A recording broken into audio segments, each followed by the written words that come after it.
The untouchable True School Sports Empire proudly presents something the boxing game's been missing. Hey, what's going on? It's your boy BT, and I came here to talk some boxing with the thousands of True School Sports subscribers. Now, this is the official post-fight review for Jake Paul versus Tyron Woodley. Jake Paul wins a split decision. We got a man that really needs no introduction, for he is known the world over. It's the one, it's the only, it's Pops.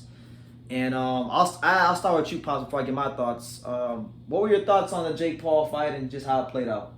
I mean, the fight itself wasn't as exciting as I thought it was going to be. To be honest with you, it was a real close fight. I think Woody could have possibly won that fight if things the knockdown, they would have called a knockdown and gave it to him, and if he would have been more active. But all in all, the undercard was great. I enjoyed the undercard, but the main event could have been a lot better. I expected more from Jake Paul. I thought he was to be more skillful, do more. I mean, he did win the fight, but I think he still got a lot more learning to do. Well, it's only his fourth fight, so you can't really expect much from him. You know, it was the first time he's really went rounds in his professional boxing career. Kudos to him. The real story of the fight was Tyron Woodley. He had Jake Paul hurt in the third round. He hurt him, damn near knocked him out the ring, so much so to the point where the ropes held him up and the referee didn't call a knockdown. And, you know, you could argue that all day, but my issue was that Tyron Woodley seemed to not press the action enough after that.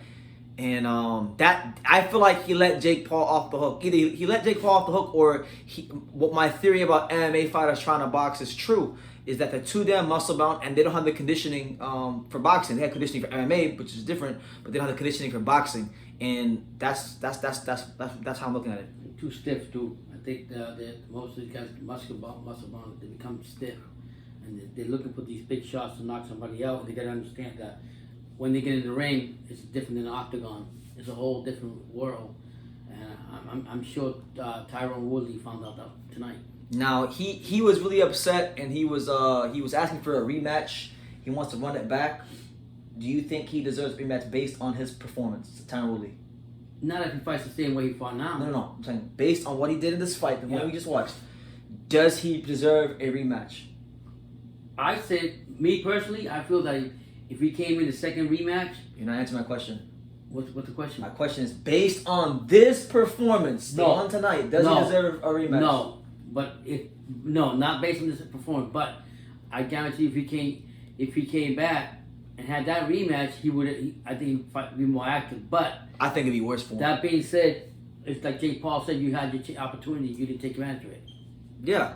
You know, this isn't like other fighters in boxing who duck and avoid fighters and don't give him a chance. He gave him a chance. He had 8 rounds. He had him hurt. He had him out on his feet.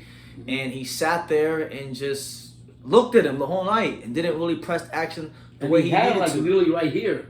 Like he was not throwing punches. He wasn't throwing the right hand. He wasn't the left hook. So, you know, I'm mildly disappointed with Tyron Woodley's performance because of how he talked and, you know, all the stuff that happened with his mother and all that stuff.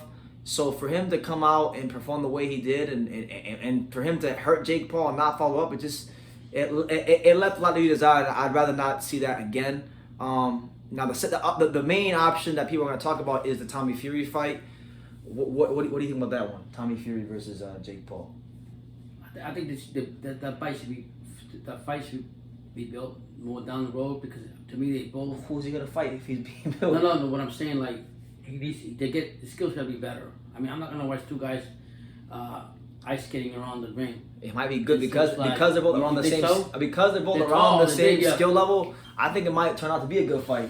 But then that option is better than Tyron Woodley. That's what you're basically saying. Barely. I don't know, man. I mean, their names will sell. Both names will sell. It's gonna sell regardless. It's gonna sell regardless because Jake Paul knows how to market these fights, and him and Fury don't like each other. But you know, I just think one thing I'm certain about is I don't want to see Tyron Woodley versus Jake Paul, the rematch. Tyron Woodley, you know, if that's his only fight in boxing, then good riddance, man. Because you put up a good account of yourself. You don't have anything to hang your head about, but you had the guy hurt and you didn't pull the trigger. You had a chance to become one of the most loved men in the whole country by knocking out Jake Paul, and you pissed it away. You know, what did Dennis Green, the football coach, say? They were who he thought they were, and you let him off the hook. Come on, man. So I don't want to see a rematch. As for Jake Paul, people are going to criticize his performance or lack thereof, but I think one thing we can say that's positive for him is that he learned he learned tonight about round management, how to manage himself when he gets hurt, things like that, and survive and thrive and control the ring. And you gotta give him credit for that, because this is a guy that didn't have really any experience that's long ago, and now he's boxing in front of 16,000 people. I think today was the first time he actually got touched up with a real shot that really stung him under the lights in front of a crowd. Yeah. So I mean, that will wake up anybody. But as far as Tyron Woodley, also, if you fought so many fights in the octagon and then you get inside a square ring, what was a Killer Instinct? Yeah, I think it becomes culture shock. As far as you say all these things, you think it's combat and it's as simple as that, until you get inside that ring and you see what boxing's got to train for. You're like, damn, it's a whole different animal, boxing in a UFC. Yeah. And so far the numbers have shown. You and I have talked that we've seen all these MMA, UFC guys try to come up and they just don't last. Yeah, unless you're Anderson Silva boxing Chavez Jr. Yeah, exactly. So that with that being said, I thought it was a great night of boxing. Undercard was great. Great. Like I said, Jake Paul, that could have been better. I mean, I think it'd been more entertaining. It didn't happen because whatever the case may be, and we enjoyed it. We enjoyed it. It was a good night of boxing. Not even one of the better cards of the year. I was calling it one of the best cards of the year before the main event, but I can't say that because of how anticlimactic the main event was. But either way, a better night of boxing than people would have expected. Good value for the entertainment. If you were part of the live, thank you for coming on the live. If you missed it, then you really missed out on a great time. Make the next one, which will be Granados versus Conor Benn, September the 4th, next Saturday. But that's our opinion on the fight. Jake Paul, good performance, enough to win the fight.